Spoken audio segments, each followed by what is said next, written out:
I would like to welcome Dustin to the Data Analytics and AI Club. Thank you so much for bringing this absolutely amazing session that will help any beginner looking to start building a data warehouse. Others will revisit and perhaps learn something new or remember some basics. Dustin has been volunteering and speaking in events such as user groups, SQL Saturdays, probably more in the state of Florida, United States, at least that I'm aware of. He has visited us in the past. Hopefully, he will join us again in the future in-person event. It's always a great pleasure to have you, Dustin. And please, when you're ready, take it away and tell us more about yourself. Awesome. Thanks, Cecilia. And I'm really excited and really glad to be involved here with the presentation and be involved with this community. It's really kind of exciting to get back into the groove of presenting after kind of the pandemic shutdown and being so disconnected from everyone. So it's nice to get connected back up. So thank you so much for having me. It's really a special pleasure. Let me share my screen and make sure that you can see that okay. Okay.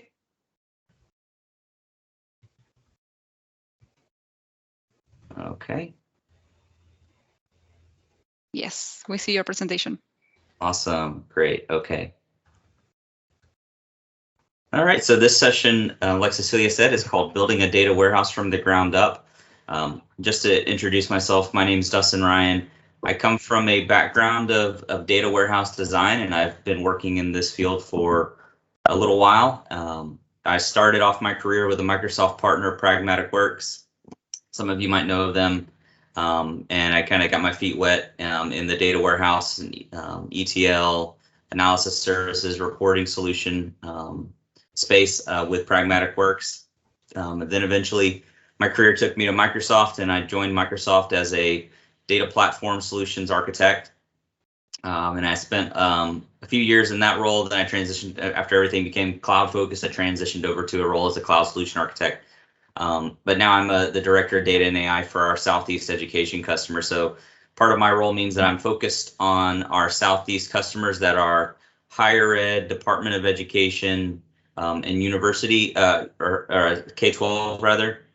And so I help those customers adopt our data platform technology specifically in Azure. So I get to spend a lot of time with our customers talking about Azure Synapse and data lakes and data warehouses and Power BI and Data Factory and kind of all those cool things. You can find me blogging over at SQLdusty.com, and I live in Northeast Florida, just outside Jacksonville, with my wife and 3 kids, 3 cats, 3 dogs, and 5 chickens. All right. So this session, just to kind of give you the rundown here on what this session is all about.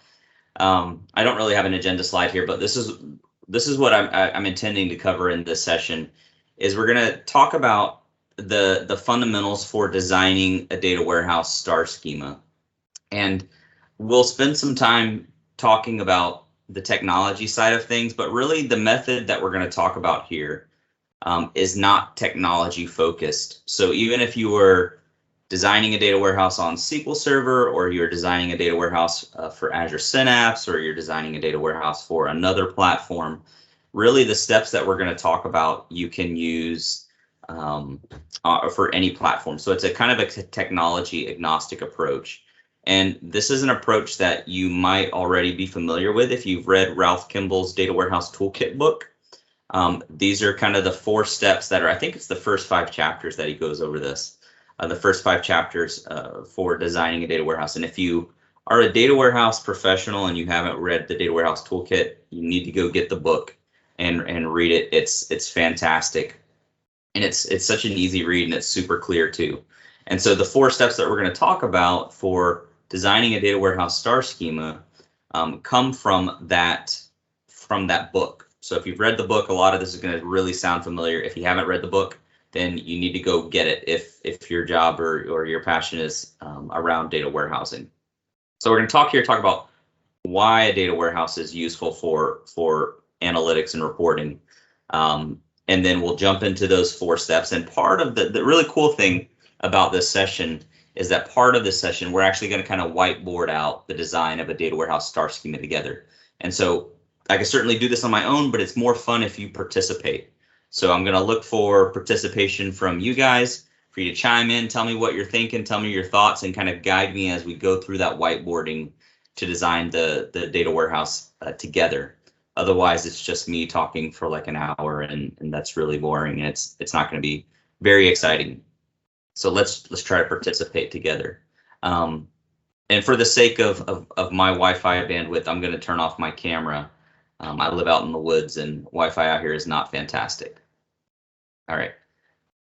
So let's jump in. And if at any point you think that you're losing audio, you're losing my audio, or you can't see my screen for some reason, stop me. Let me know so that way I can pause and we can make sure that we've got everything correct. So that way the presentation looks good, especially for the sake of the recording. Okay. All right. So let's talk about this slide here. Why a data warehouse? And Cecilia, can you confirm for me real quick that you can still see my screen okay? Yes, I'm looking to why a data warehouse slide. Okay, all right, great. Okay, so let's talk about why a data warehouse. And when I first started in this field, I remember that this story of this bank who shall remain nameless to protect the identities of the victims, that was running their reporting. They were reporting on their ATM systems. And so they had designed some queries, they had built some reports out, and they're running reporting on ATM transactions at this bank. And they had some report developers that had written some queries, and they were running their queries directly against the production ATM system. And what had happened was these queries started to run more and more. They started to create more load on the production system. And one day they actually took their ATM system down because of the queries that were being run against their production systems. And it was actually a really bad situation for the bank. They spent a lot of time trying to get this system back up, and they wondered why they were having so much issues. And it turned out they were running all of these reports against their production system. Created a lot of issues. And so this data warehouse really is an environment where we can offload that reporting from the production systems, right? And when we talk about the reason why we need a data warehouse, right, is because a data warehouse serves a very different purpose than a production transactional system, right? And in the case of like the bank that we're talking about here, where you have the ATM system, right? That system, and you see the two columns here, OLTP and a data warehouse. The transactional system, really, the purpose is for the execution of the business. So whether that's banking or retail or transportation or education, whatever it happens to be, that system is designed to execute the business, right? So to let people withdraw their money from the bank, to let people check their balance, those types of things. And the data warehouse, completely different purpose than that. The purpose of the data warehouse is for the analysis of the business, right? So I want to say, well, I want to be able to analyze what are the transactions. I want to look at 1 million transactions at a time, right? I want to be able to do things like maybe look at quantities of inventory. I want to look at, how much freight did we ship? How many cheese balls did we sell? Whatever the case may be. And so a data warehouse the purpose is for the analysis of the business. The transactional system is for the execution of the business. And because those purposes are really different, the primary interaction between those two different types of systems is going to be really different.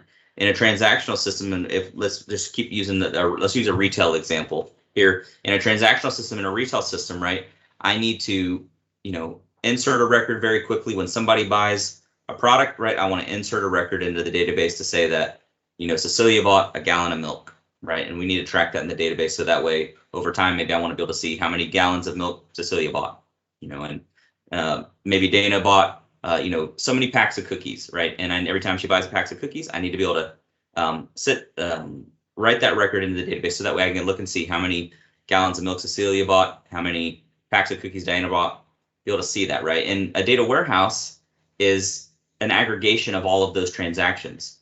So different purposes and different primary interactions. That transactional system, I want to write a record, I want to update a record, or I want to delete a record. And in a data warehouse, I want to be able to upload potentially millions or billions or even trillions of records into that system, or I want to pull out millions or billions or trillions of records in order to understand the analysis of the business, right?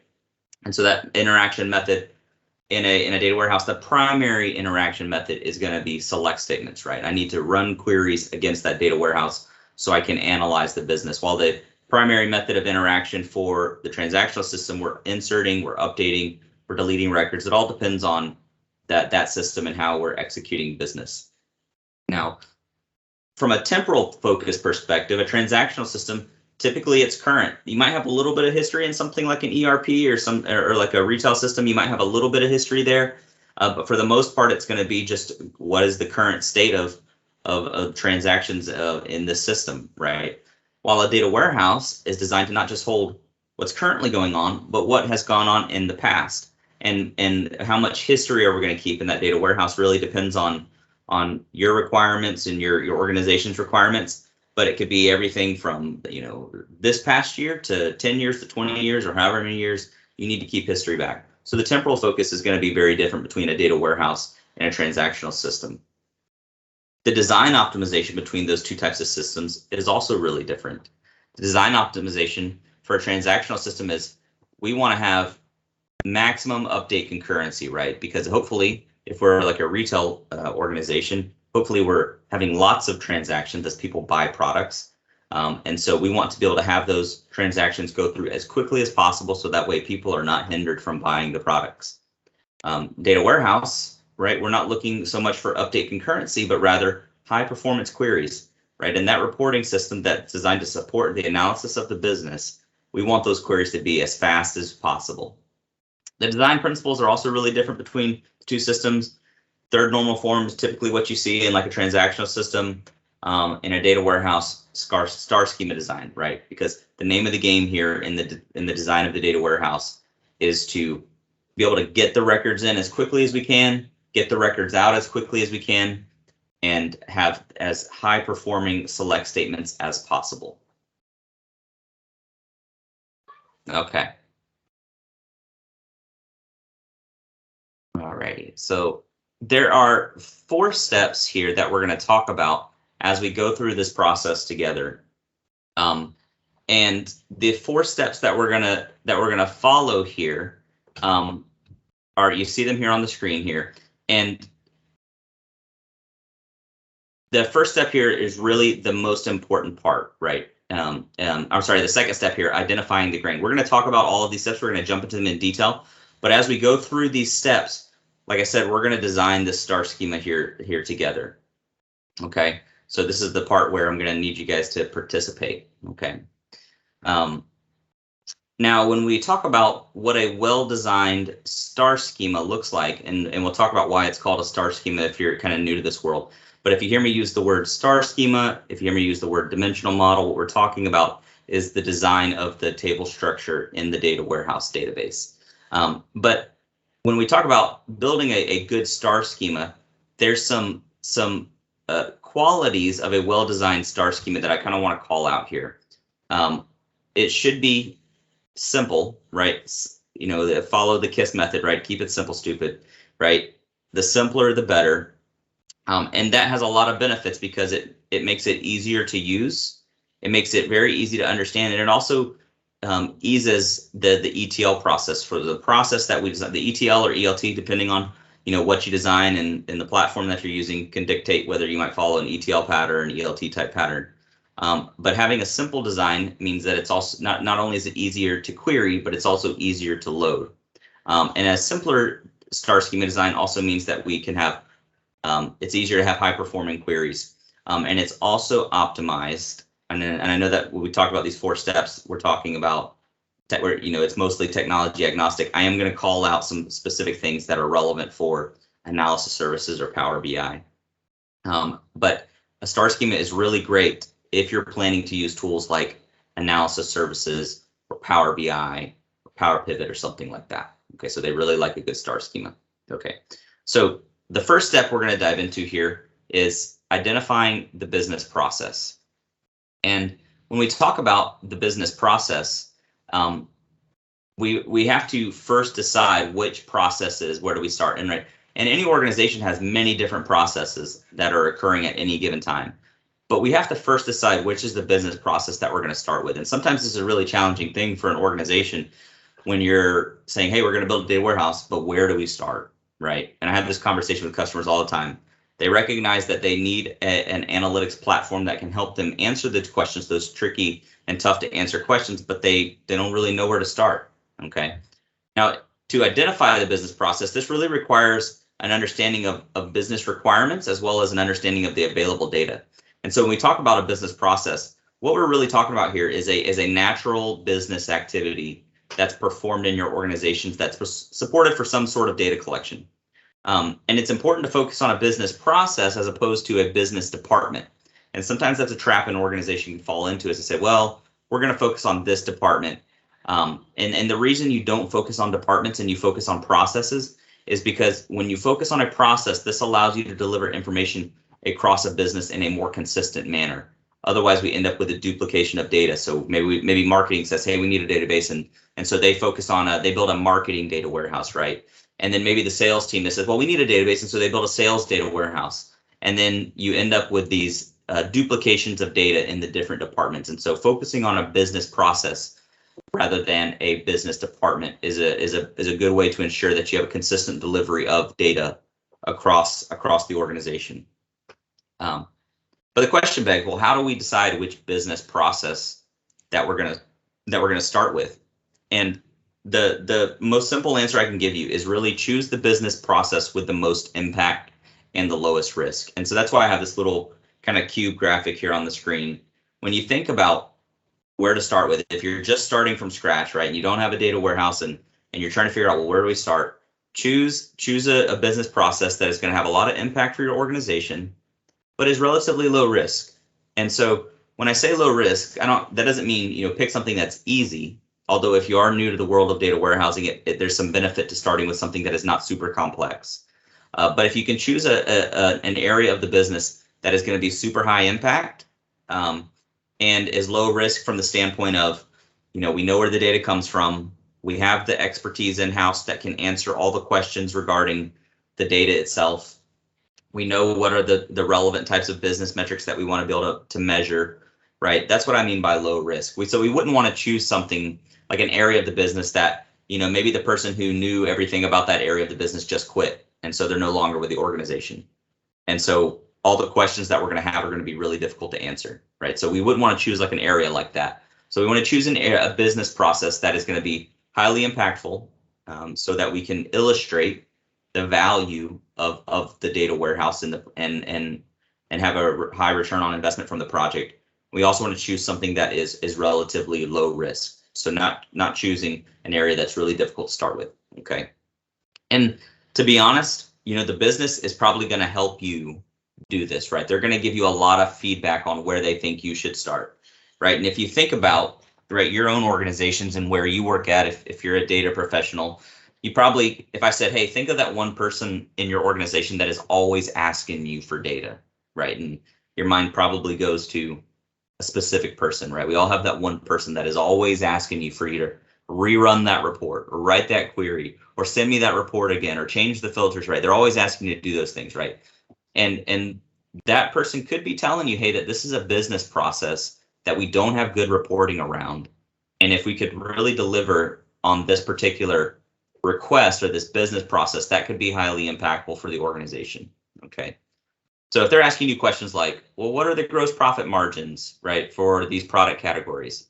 Or what's the average account balance? Or, what's the return rate by supplier? Those are all questions that a user in your organization might be asking you. And those could be indications of that's a valuable business process for you to kind of start with. And so the business can kind of help you that. And if you're listening and paying attention, they'll kind of clue you in onto what's a good business process for you to start with. Now, for the sake of our example, we're gonna use the example of retail sales, and there's a couple of reasons why we're gonna do that. One is it's a fun one to use, and it's an example that I think most everybody can kind of play along with.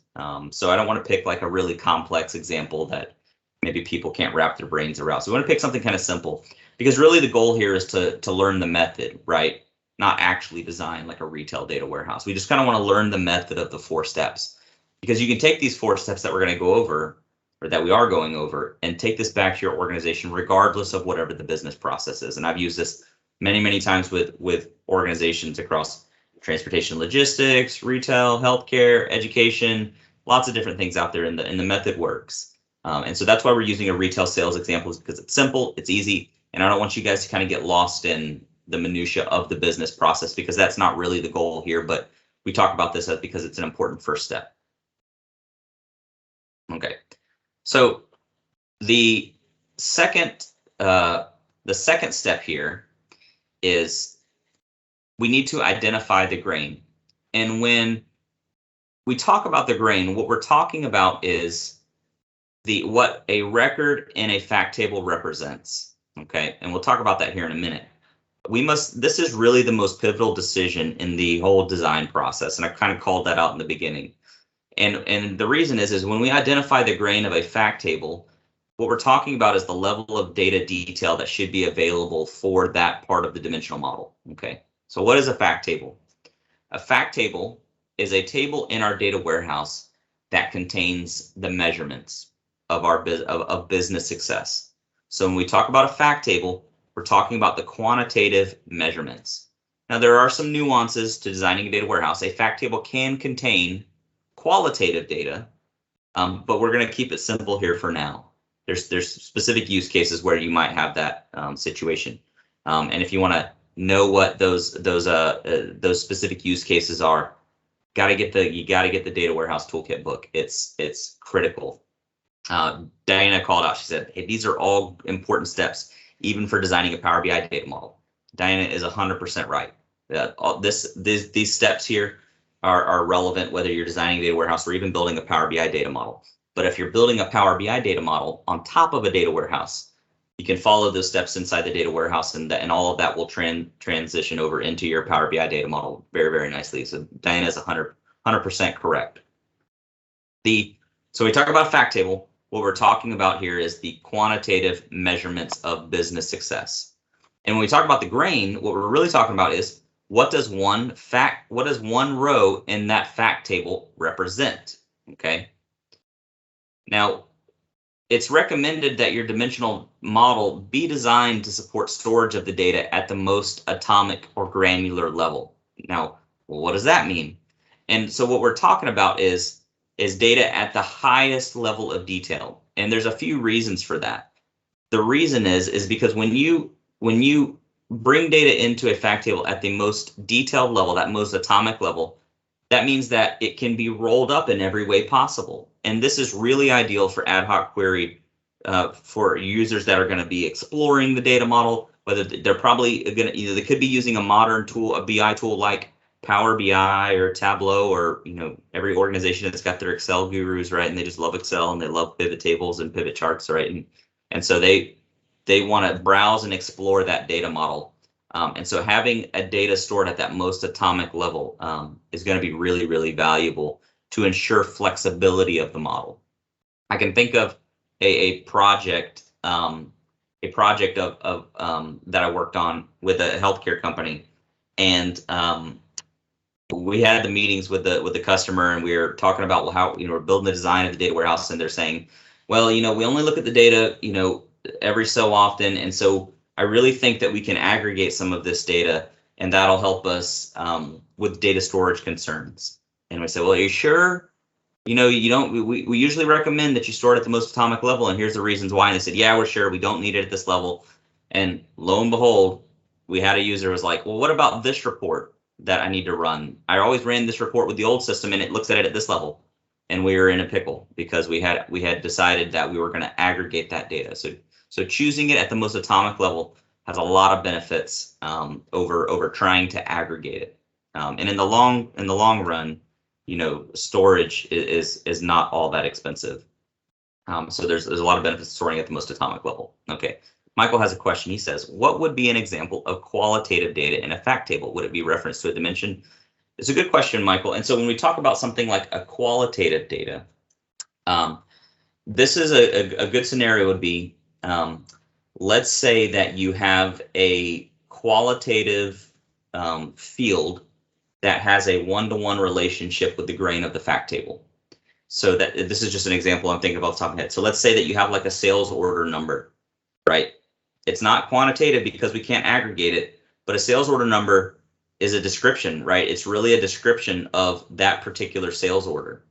And so in that scenario, right, storing that sales order description, it's a qualitative field, but we store it in the fact table, because if we have its own dimension, what ends up happening is you have it really just a one-to-one relationship between that fact table and that dimension. And that doesn't mean that, you don't break it out in like a BI tool, have it in a separate table, but in the underlying data warehouse, that's often a scenario where you can store that qualitative field in the in that fact table. Does that make sense, Michael?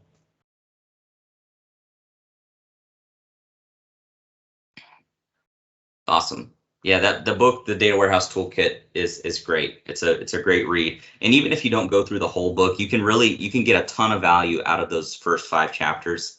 I think after you get past the first 5 chapters, the rest of the book is kind of focused on like specific business cases, and it's still a great read. I highly recommend it for everybody that is involved in data warehouse design. So the last thing here on this slide here is the reason that we choose the most atomic level, that most detailed level, is because we can't predict the queries. And in today's day and age, data changes so fast, and you may think, hey, look, I know all the questions that the users are going to ask of the data. It's just best to go ahead and bring that data in at the most atomic level, because we just can't predict the queries that the users are going to run. All right. Now, when we're identifying the grain of a fact table, this typically can be represented by a particular action in the business process. And so here's a couple examples here that we'll dive in here into a second. Maybe a transaction occurs, and because we're using a retail example, that's what we're going to go with here. But it could also be something else. Maybe a balance has been recorded. So maybe let's say every day we take inventory in the warehouse, and we get a record of how much inventory we have in stock, and we record that, and that gets recorded in the data warehouse. So that's an activity, right? That is related to a particular action in the business process.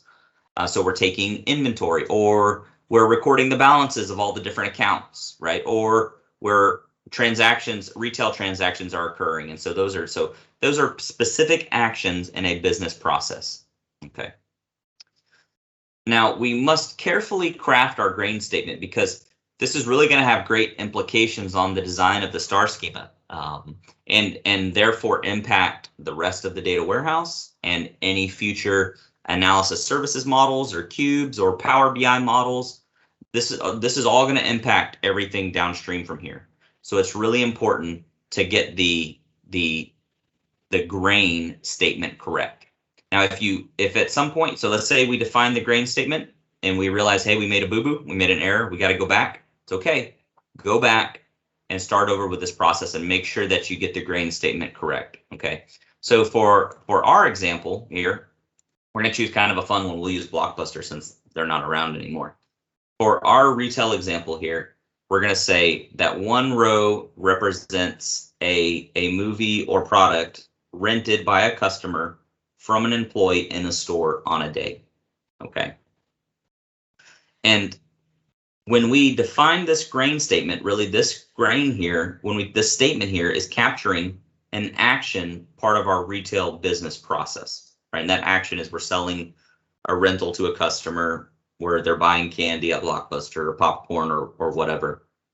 But this is a grain statement. It captures the level of detail that we're going to record within our data warehouse's fact table. Another example of this could be a customer bought a gallon of milk for $7.98 on March 1st, 2021 at store 358 using a BOGO coupon, right? That's another example of a grain statement. Or another example could be one row represents a record of inventory taken on a single particular day. So this is really the most important step in our data warehouse design. And if you mess this step up, it's going to cause a lot of rework. And so it's important to take your time on this step. Okay. All right. Make sense? Okay, so let's do this together here.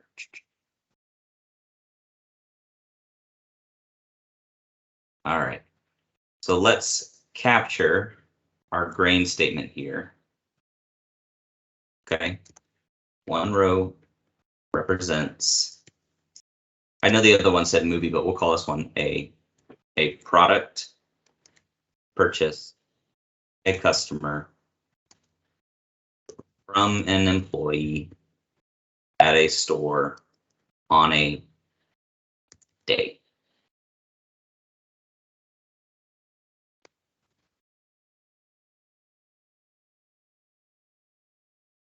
Okay, cool. All right, I'm going to put this at the top. Okay. Cecilia, are you okay to see my whiteboard? Are you seeing that all right? Yes. Okay, great. Okay. So I'm going to write that grain statement at the top. So if I'm going through this with a customer, what I'm going to do is we're going to write that grain statement up so that way there's no doubt the level of detail that we're capturing in the particular star schema that we're designing at this part of the process. Okay. Now, if at some point you are working on your data warehouse design and you realize that you have a requirement that is going to violate this grain statement, we need to come back and we need to adjust this. So let's say that maybe we need to capture if somebody uses a coupon, right? Well, this grain statement doesn't capture that, right? We didn't say anything about coupons or specials or anything like that. If that's something that we need to capture, we need to go and adjust this grain statement so that we can make sure that we get this thing right. Okay. All right.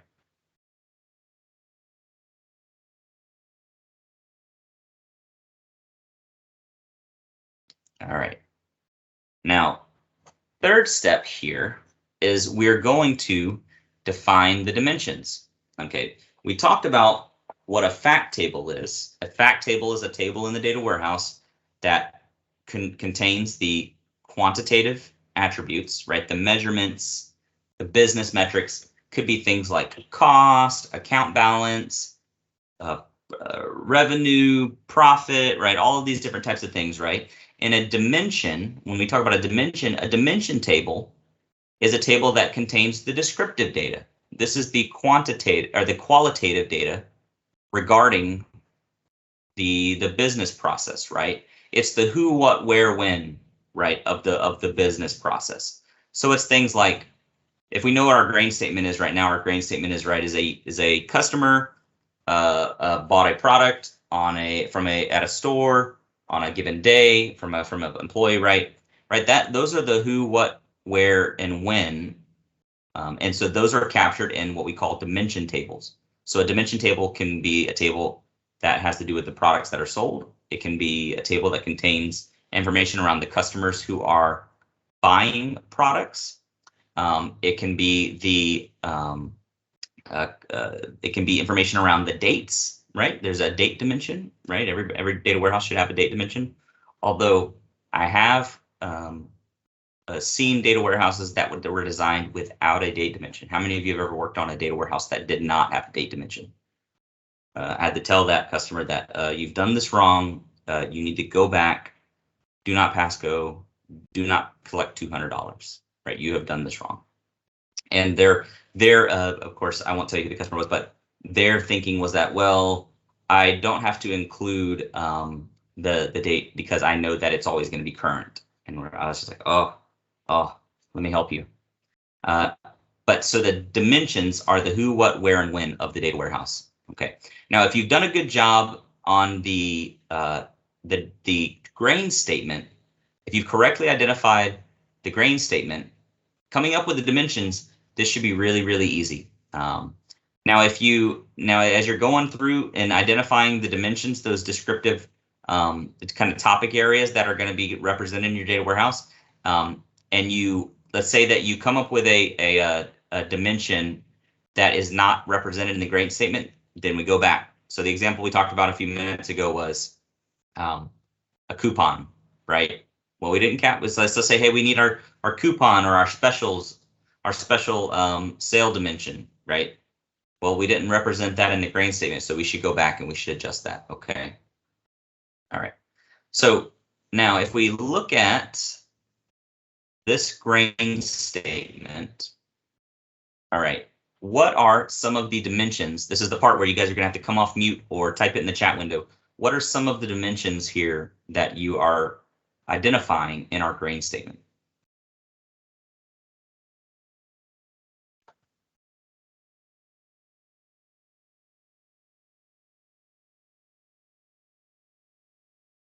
All right. So Mona says products, absolutely right. So obviously we need to capture which product was sold or rented, right? Michael said employee, 100% right. We've got employees that are running the register. They're checking customers out. So we want to know which employees are checking people out. Andrew said store, right? We want to know which store the transaction occurred at so we can do analysis across stores correctly, right? JA said date. That's obviously a good one. We want to be able to see how do sales compare from this year to the past years, right? That's another good example. And what else we got here? Yeah, customer. Customer's another one here too. Okay. All right. So good job, guys. Just call this out here because it's a good example. Ian said product, employee, product ID, store location, time, and price. So let's talk about this, okay? So Ian is right. Product is a dimension. Product ID, though, is really an attribute of that dimension. We'll talk about attributes and dimensions here in a few minutes, but product ID is a way to describe a product. So when we talk about product, what we're talking about is kind of a topic area that is used to describe quantitative measurements. And that product ID is really how we might describe a product. Now, there are other ways we can describe a product, right? We could say, what color is it? How much does it weigh? All of those kinds of things. So a product ID is not a dimension itself. It's an attribute of that dimension. We'll talk about that too. Same thing with store location, right? Store location is an attribute of a store dimension. What about time, guys? What do you guys think about time? What should we, now this isn't it's not represented in our grain statement, right? We said on a day. So we didn't represent time here in our statement here, but what about time? What do you guys think? Vishwanath, I'm sorry if I mispronounced your name. Vishwanath said that is a measure. Could be a measure, right? Probably something in retail, right? We probably should capture time, right? To understand things like, well, what does sales look like in the morning versus the evening, right? Or lunchtime, right? Those kinds of things. So time could be a measure, but I think in this case, it's probably not a measure. So when we think about like a time measure, right? A time measurement might be something like, I want to measure the amount of seconds that have occurred, right? And that's not what we're doing here, right? We're not counting time. We're not measuring time with a retail transaction.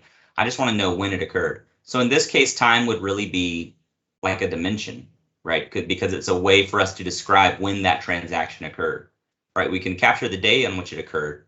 We can capture the time in which it occurred. So if you guys think that we should capture that here, the time of a transaction, let's alter the grain statement here. Okay, on a day at a given time. Okay, all right. So we'll alter that, and in that case, that informs us to what the dimensions should be. Okay, so we're going to alter this here. We're going to have a time dimension too. Okay. All right. Wilson said sales amount. Now, this is a good one, Wilson. It's a good suggestion. We're going to capture that in the data warehouse, certainly. But a sales amount is a quantitative measurement. It's not a qualitative. And the dimensions really are just for capturing the qualitative. So a sales amount, when we think about like a transaction sales amount, that's going to be captured in a fact table. We'll get to that part here. Now, a sale amount could be a descriptive attribute if we talk about the sale amount of a specific product in the dimension. So we can represent that here too. There's a couple of different ways we could capture that, but it really depends on when we talk about a sale amount, what are we talking about? Are we talking about the cost of a product for somebody to buy the product? Or are we talking about the actual amount for that that the customer paid for the product on the transaction? Okay. All right. So let's keep going here. Okay. So we've got these dimensions identified here. And Using kind of these primary dimensions, we could also kind of spawn off some secondary dimensions that don't really affect the grain of the fact tables for something like, so an example could be something like geography. Geography is related to a store location and it might go in a separate table, but that wouldn't necessarily affect the grain of that fact table. Even same things like a sales territory. Maybe we have people that were related to sales territory, so that's related to a salesperson, right? Dwayne said, unless you want a price range with a mini dimension.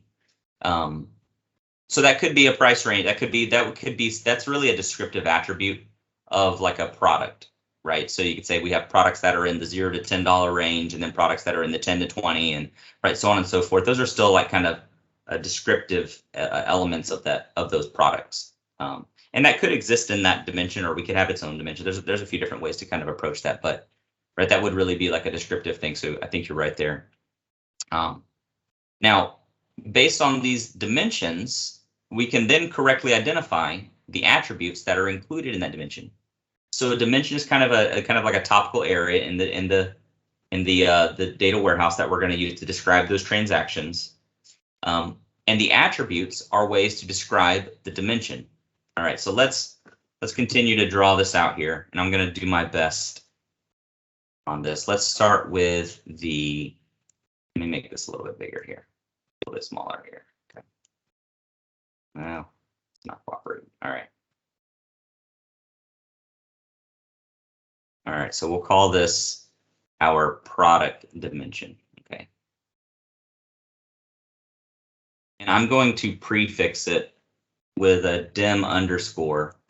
And just like I would if I was building this out in a data warehouse, because that dim underscore helps me really look at this table in the data warehouse and quickly understand what kind of table this is. It's not a fact table, it's a dimension table. So I do dim underscore product, help me quickly look at it. It's very easy for me to understand, okay? All right, so what are some ways that we might describe a product? Now, Ian already gave us one, right? Ian gave us the product ID. So we'll go ahead and put that one in here. What are some other ways we could describe this product, right?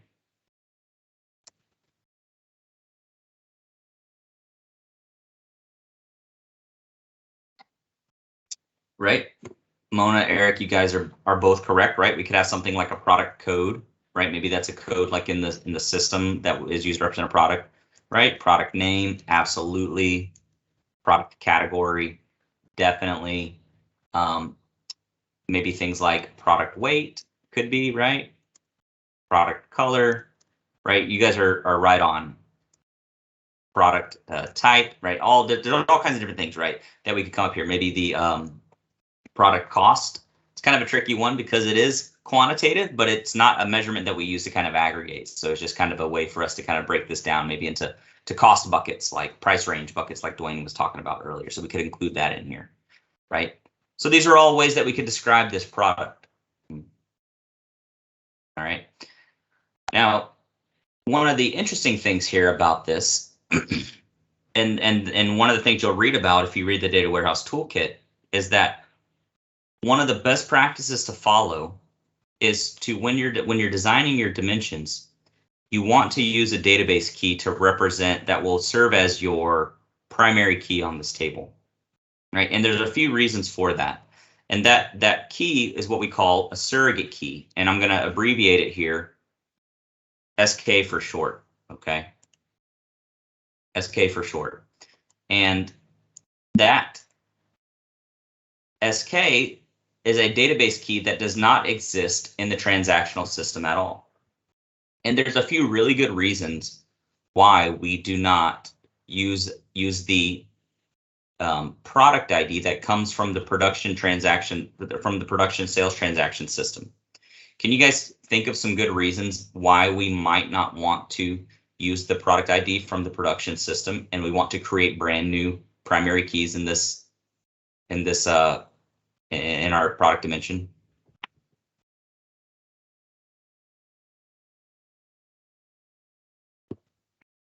While you guys are noodling on that, thank you, Cecilia. That's we'll write this in here. Surrogate key. All right, we'll put this up here at the top. Okay. LM is right. What if the ID changes? Well, if we've made the product ID our primary key in the dimension table, and the ID changes, we're in big trouble, right? So using a surrogate key, which will act as the primary key on the database table, is really important. What if Blockbuster? Let's pretend that like Blockbuster won the video rental war and they acquired Netflix, right? And now they have to bring in all these Netflix products, right? What if in Blockbuster system all the product IDs are numbers, and in Netflix's system all of the product IDs are WIDs, right? Now we've got to bring those together, and if I'm counting on my product ID to be a number, I'm in trouble now. So having a surrogate key to act as our database key that is unique to the data warehouse is important to insulate us from changes in the source system. So if things change in the source system, we want to be able to insulate ourselves from that. All right, here's another example. What about slowly changing dimensions? If I have a dimension that I need to track history in, so let's say product cost changes, I want to be able to reflect that change in the history of my dimension table. And so therefore I might need to have two records for the same product. Well, if the primary key is based on the product ID, then I'm going to be in trouble because I'm not going to be able to have two records representing the same product in that table. So here's an example here, okay? So let's say I've got product ID number 1, and the product is Dances with Wolves, okay? And it costs, $4.98 to rent that product.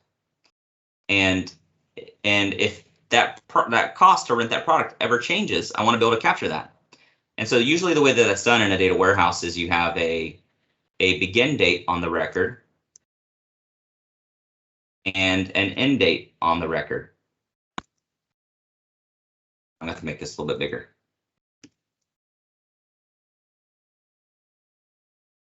Okay. And therefore, I can create when that price changes, I can create that second entry in my data warehouse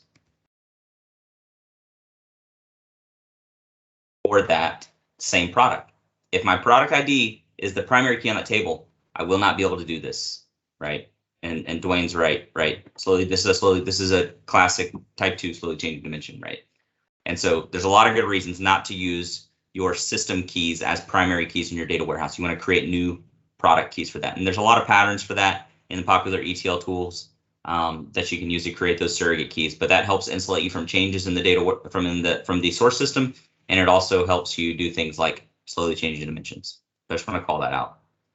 We can spend a lot of time talking about that, but we don't have time to do that. Okay, cool. All right, so we've got to build out the rest of our data warehouse. So let's do that. So we've got product, we've got employee. I'm going to do date as well. We don't have time to do every single one of them, so I'm just going to pick a few here. All right. All right. We'll do dim employee.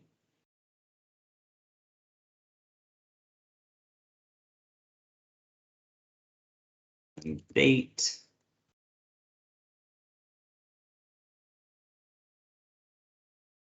Dim store. Okay. All right. So let's fill in some of the attributes for these different dimensions. Okay. And we already talked about why we use a surrogate key. So I'm going to go ahead and fill that in. Right. Employee SK. What are some of the attributes of the employee dimension that we might include in here? Ed's got a couple there, so we might want to have employee name, employee title, right? Employee department, right? Right. What else? You guys got any other good ideas for those? Maybe there's like an employee ID too, right?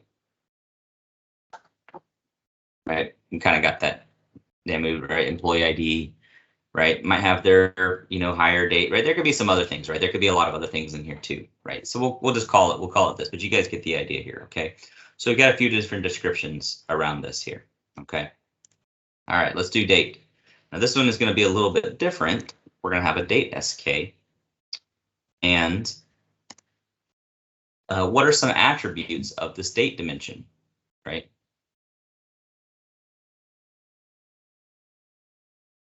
What are some ways that we can describe a date?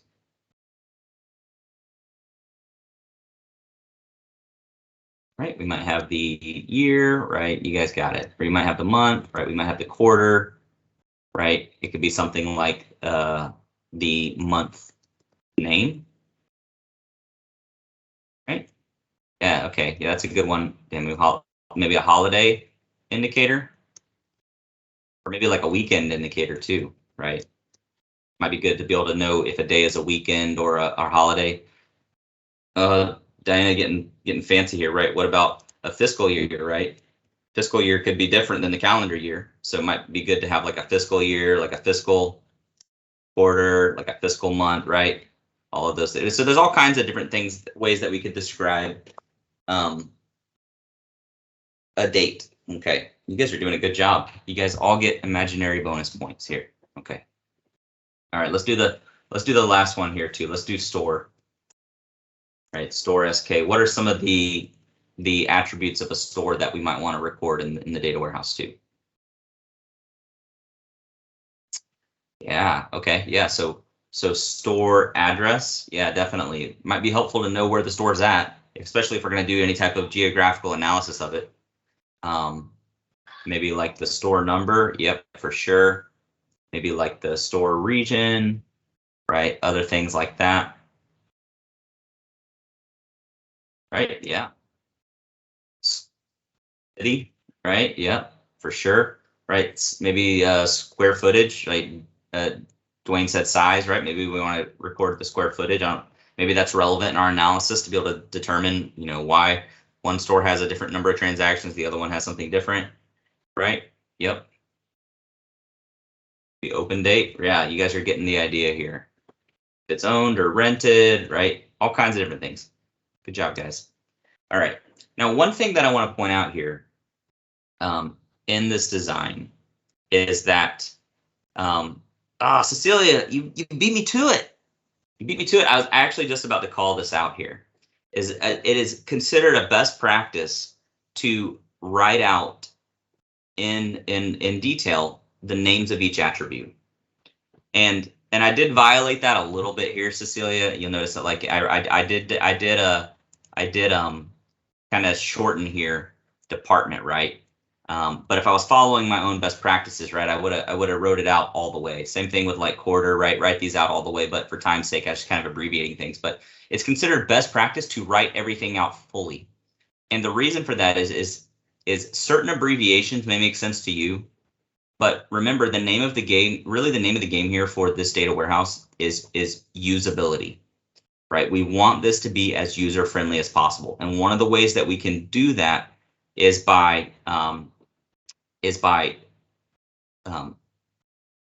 writing things out and making it as easy to understand for our users as possible, right? So I don't want to use abbreviations. I don't want to use acronyms or anything right here, because if a user looks at this table and they can't understand what the columns represent, right, that's going to make it much harder for them to use the names of use this data warehouse. So it's considered a best practice to not really use any abbreviations or acronyms in your table names or your columns. Okay, so an example of that, right? Employee department, right? Ideally, I wouldn't want to use that. I wouldn't want to abbreviate that. But I think you probably can make a case in scenarios like this where most people are going to understand what DEPT. So if you're going to use abbreviations for things like that, I think you could probably make a case for that.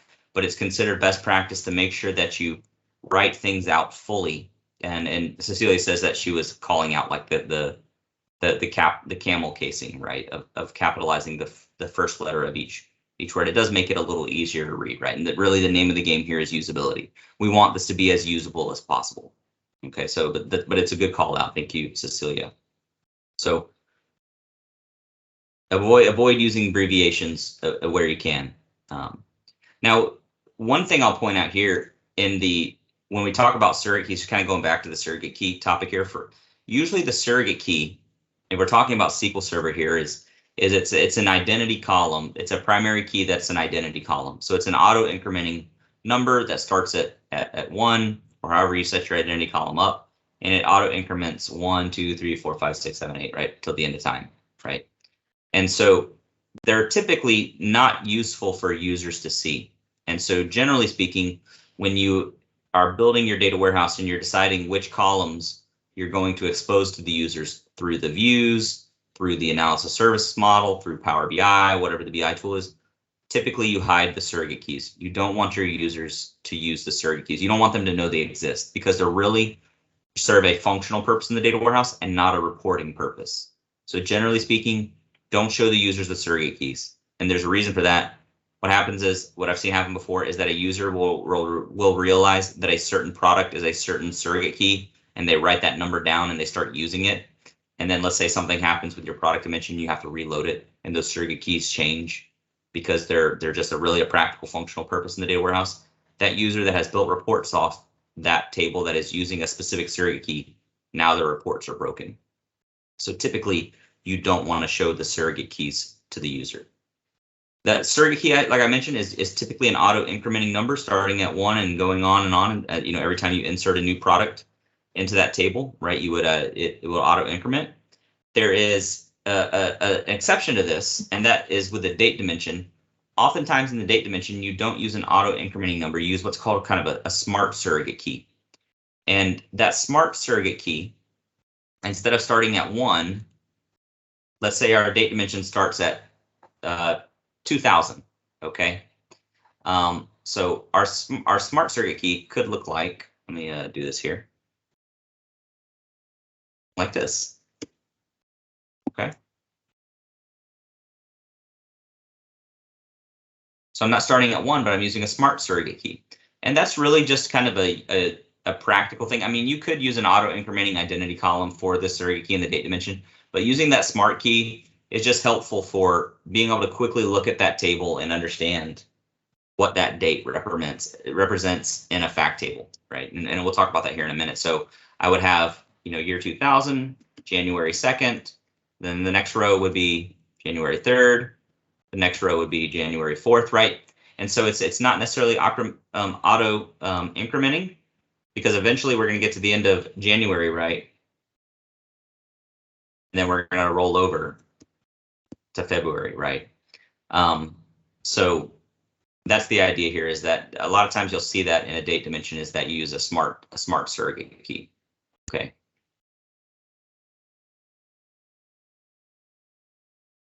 All right.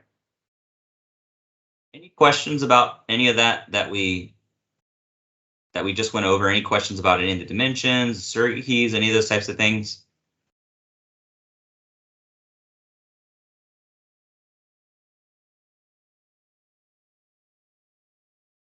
All right. All right, so we built out some of our dimensions here. I'm going to make some space up here at the top. Okay. And let's go back to our business process. Okay. For our grain statement here. Okay. So now that we've kind of fleshed out the dimensions and what those dimensions are going to look like, now it's time to flesh out that fact table. And so remember, that fact table is where we capture the measurements of this business process. And so now we're going to talk about that. What are those measurements of that business process? All right. So the last and final step here is how do we define the measurements?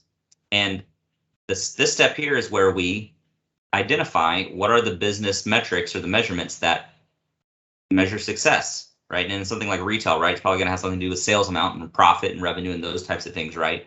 But depending on what your business processes, it might look a little different. Okay. Now, when we're defining the business metrics here, it's important to remember that these business metrics not violate the grain statement. Okay. So that's why I went and reviewed the grain statement. As we define the business metrics, we don't want to violate that grain statement. So if we remember, I said, if we come up with a dimension or a measurement that violates the grain statement, we need to go back to step 2 and redefine our grain statement to make it more accurate. Okay. So let's say that we're looking at this and we said, oh, well, we need to capture, what was the percent of discount based on, the coupon the customer had. Maybe they had a rent one movie, get one free type coupon, right? Well, we didn't capture coupon in our grain statement. So we need to go back, redefine our grain statement, rework the dimensions, and then come back to this. Okay, so if you come up with anything that you feel like is going to violate that grain statement, we need to go back to step 2 and hash that back out. Okay. All right. So when we talk about measurements, right, these are the quantitative numbers that we want to capture about how the business is going to measure success. So it could be things like the sales amount, the order quantity, the cost amount, if maybe there's a shipping amount, maybe there's like a tax amount, right? Something like that. Those are all different measurements, right? Now, when we talk about measurements or metrics, right, it's important to know that the best measurements to capture in your fact table are measurements that are fully additive or fully aggregatable, all right? So when we talk about fully additive measurements are measurements that can be rolled up any way they can be. And typically when we talk about fully additive, we're talking about like sums, averages, or counts, or distinct counts, if you want to get technical, right? Which we'll talk about here in a little bit. But when these are I'm sorry, not distinct counts, just regular counts. Distinct counts are going to be an example of a semi-additive. We'll talk about the semi-additive and the non-additive here in a few minutes. But fully additive measurements are things that can be summed, they can be counted, or they can be averaged, right? Those are just some examples, right? There are certain measurements that are not fully additive that are best captured in the analysis services layer or the BI tool layer, like Power BI. So what are some examples of, if we think about what are fully additive measurements that are counted or summed or averaged? Semi-additive measurements are measurements that can't be just summed across all time and all dimensions, right? So what are some examples of maybe some semi-additive or non-additive measurements that we might want to handle in the BI tool layer? All right, so you guys kind of beat me to it, right? The account balance, right? Yeah, an account balance is a great one, Dwayne, because we can't just sum up account balances. We're going to get wacky numbers if we sum up any account of the account balances, right? And so an account balance is a non-additive measurement, right? We have to get if we want to get the correct account balance, right, for a month, right? Typically you take like the last day of the month, right? So I can't just sum up the balances across the month. I have to take only the last account balance of the last day of the month, right? Now, something like Eric had a question. He said, would you consider profit margin to be secondary and aggregated, to be a secondary aggregated measure? So something like the margin, right? If we're talking about like a percentage, right? That's a semi-additive measurement, right? So that's typically something, like I said, like any type of percentage is going to be something that is best calculated in the BI layer, because we can't aggregate those percentages in the data warehouse table. We can't sum them together, right? It makes it really, really difficult. So typically things like that are percentages, right, are considered semi-additive, and those are things that we're going to calculate in the BI tool layer, whether that's analysis services, Power BI, or something else. Okay. Now, Mona said count of ID. Now, Mona, when you talk about like a count of ID, if you're talking about like a distinct count, right, that's a good example of a semi-additive measurement that you want to calculate in the BI tool layer. So if you want to count like the distinct number of products sold, it's a good example of a semi-additive measurement. Okay. So whenever you have any type of measurement that is like a time-based calculation, could be like year-to-date quantity, right?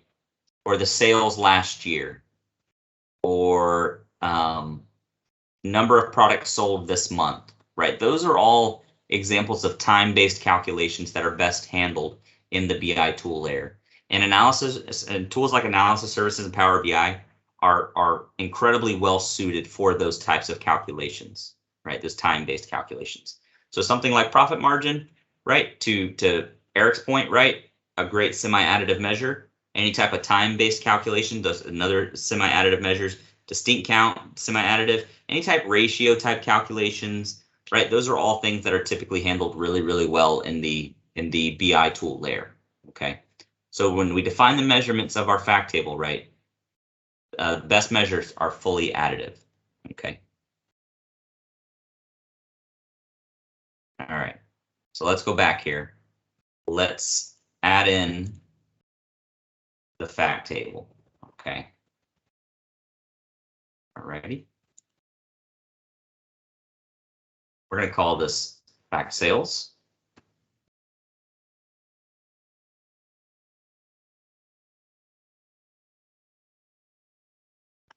All right. Okay. So let's do this.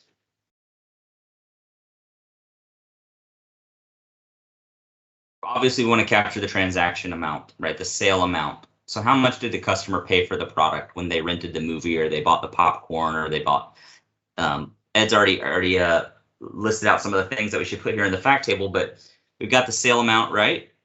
Maybe there's a tax amount, right? We want to capture that. We want to know how much the customer paid in tax. Was there like a discount amount or something like that, right? That could be something that we capture in there. Maybe there's like a quantity too, right? Well, how many boxes of popcorn did they purchase, or how many bags of Skittles, or how many Snickers bars did they buy? We want to capture that as well. Any other examples of any business metrics or measurements that we might want to capture here in the fact table?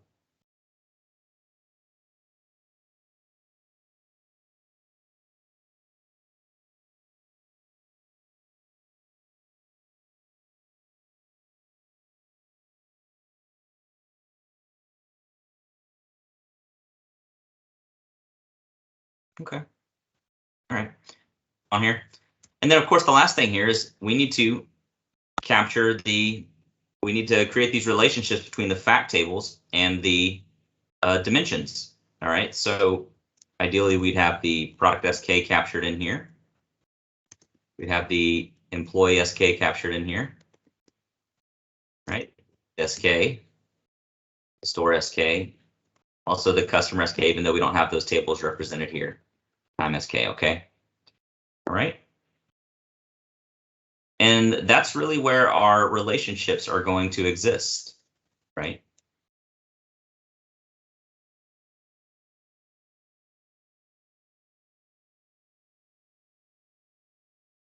Right. And typically what you have here, depending on your, now this is gonna, this greatly depends on your system, right? Typically these are your SKs are going to be your primary keys on your dimension. And this is going to be a foreign key relationship. So if we're talking about a good old SQL Server or something like that, right? You have primary key and foreign key relationship here. And thank you, Cecilia. PK stands for primary key, and the FK stands here for foreign key. Okay. Okay. Dwayne says, please speak to the difference between order and order line. Usually a sales table would be at the line level, at the line level. Yeah, so and I think what Dwayne's speaking here too is it really just depends on the type of retail sales process that you're talking about here, and if you have multiple fact tables, right, you'll see this example if you ever go and look at the AdventureWorks database. That's a great sample kind of data warehouse schema to look at. You'll see that built out in AdventureWorks, where you have the sales order table and the sales line order table. You'll see that kind of built out in there.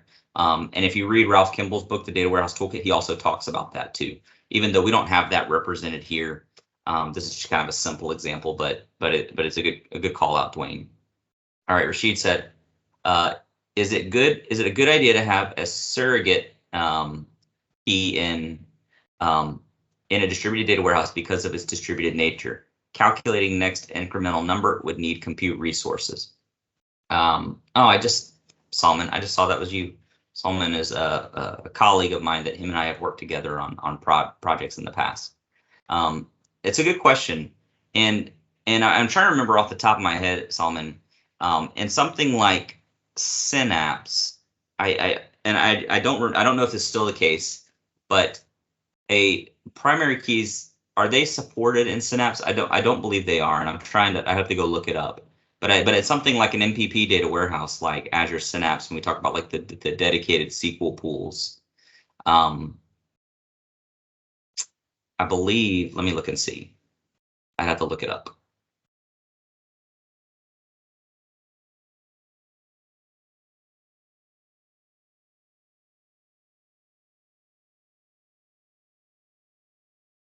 Yeah, okay, so primary keys are only supported when non-clustered and non-enforced are both used. So it looks like it is now supported. So primary keys are now supported in Azure Synapse. And if you go look at the docs, Salman, you will see the remarks on why it's good to have a primary key in the dedicated SQL pool. And it really has to do with the query engine coming up with an optimal execution plan for a given query.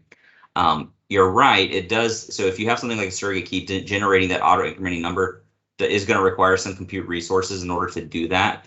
But it sounds like that there's going to be some benefits to query execution that you might want to consider when you're talking about building out a surrogate key, auto incrementing surrogate key in something like an MPP data warehouse. That's a really good question, though. Okay. So there you have it. We've built out a star schema, and I really just kind of wanted to walk through that. This is an exercise that you might go through with your organization as you build out your data warehouse. Now, obviously, right here, what we have is a very simple star schema, and the reason it's called a star schema is because it's kind of the shape of a star, right? It's not a perfect star, right? But when you have a star schema, usually it looks like, something like this, right? You have a bunch of tables kind of around a fact table, right? And you've got arrows, right? So that's why they kind of call it a star schema. And you might hear the term snowflake schema, where you have, secondary dimensions that are kind of built off of your primary dimensions, and that's why they call it a snowflake schema, because eventually it starts to kind of look like a snowflake, right? But I just kind of wanted to walk through this exercise here, because you can follow this exercise with your organization as you're designing out the structure of your data warehouse. Okay. Now, this is what it might look like after you take your first swing at building out your data warehouse. But as you continue to build out your data warehouse, you're going to go through this process over and over and over again. So starting at the very beginning, identifying that business process. Step 2, identifying the grain. Step 3, build out the dimensions. Step 4, build out the facts, build out the measurements, right? You'll go through those processes every time. And the goal here is, as you go through those processes and you continue to build out other examples of star schemas, you want these dimensions to be what are called conformed dimensions. Conformed dimensions are dimensions that can be shared across fact tables. And so eventually you might have what's called a bus diagram that helps you tie dimensions to different fact tables. So in this example here, this is the first one that we tackled here, fact sales, and it's related to product, date, employee, store, and customer. But it's not related to data warehouse or to the DIM warehouse dimension or XYZ dimension, right? And let's say the next business process we're going to tackle is inventory, right? Well, inventory can be tied to product and date, but not employee, right? And so in this example, as we built out inventory,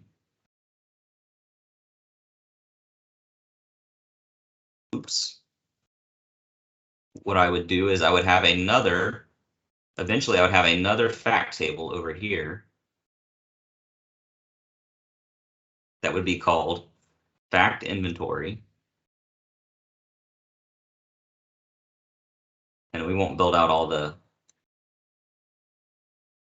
the columns and attributes and everything here, but it would also be oops, not that one. Be related to these same dimensions.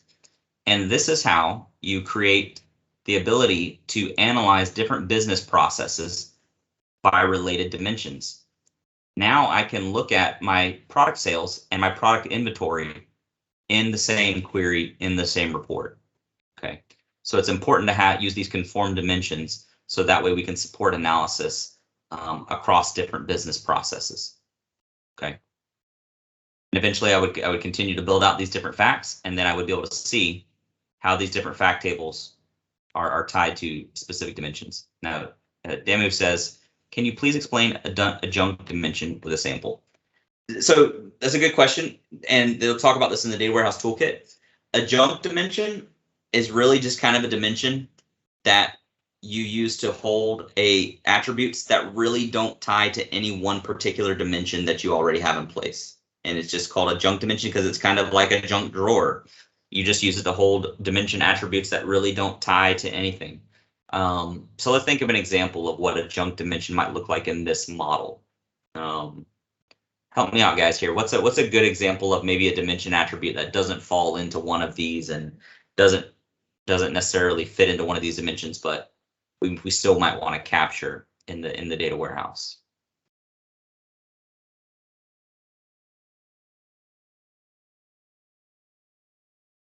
While you guys are thinking about that, I'm gonna address Sunny's question here. He said, so if I purchase 5 products in one transaction, that one transaction will generate 5 sales fact records. That's exactly right, Sunny. You got it right. So if I rented Dances with Wolves and I bought a bag of Skittles, I'd have 2 rows inserted into that fact table that showed that I rented Dances with Wolves and I bought a bag of Skittles. That would be 2 separate rows.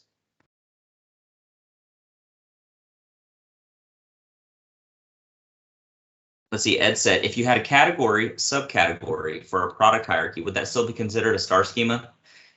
I mean, it depends on how you build it out. I mean, if you have secondary dimensions, I guess technically they call that like a snowflake schema. But I mean, I guess it doesn't really, the nomenclature that you use, whether it's star schema or snowflake schema for your data warehouse design, it doesn't really matter.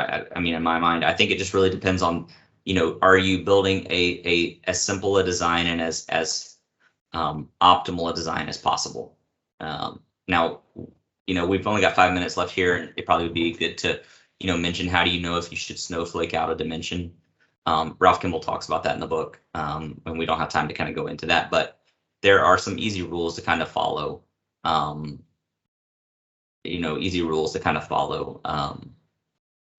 To help you understand when you should snowflake something out. Damu said, maybe for the junk dimension, if the customer purchased any other snacks or something as a flag. That could be. I mean, that could be, right? And really, I mean, really the takeaway from that is when you have dimension attributes that really don't fit in any dimension and you kind of need, its own place. Ed said genre. I mean, genre could go with like product. I mean, maybe. I mean, there's a good example there. Grigori said order info. Yeah, that could be a really good one. Maybe you have like an order node or something. I mean, I don't know. It's kind of being put on the spot, kind of hard to come up with an example, but I think you guys get the idea. And like I said, Ralph Kimball talks about that in his book. So that's really all that I've got to share. I hope that was helpful. I hope that gave you a good understanding of maybe where to start with data warehouse design. Really, I think if you take away one thing from this session is get these resources. The complete reference star schema, fantastic data warehouse resource. The data warehouse toolkit, like I've mentioned it several times, fantastic data warehouse resources. I think every data warehouse professional should have these books on their bookshelf.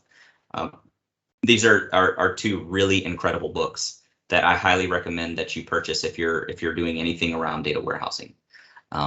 Thank you again, Cecilia. for having me on and letting me do this session. It's a lot of fun to do this session, and thank you guys, for all of you, for participating and asking lots of good questions and helping me build out the data warehouse design. I'll make sure that I share the slides. I'll put out the I'll put the link to the slides. They're at this URL right here, so you see it here at the top of your screen. You can go to tinyurl.com/design-dwgroundup, and you can download my slides and have that as a reference. But if you only have one takeaway from the session, go get those books, because the books are incredibly beneficial.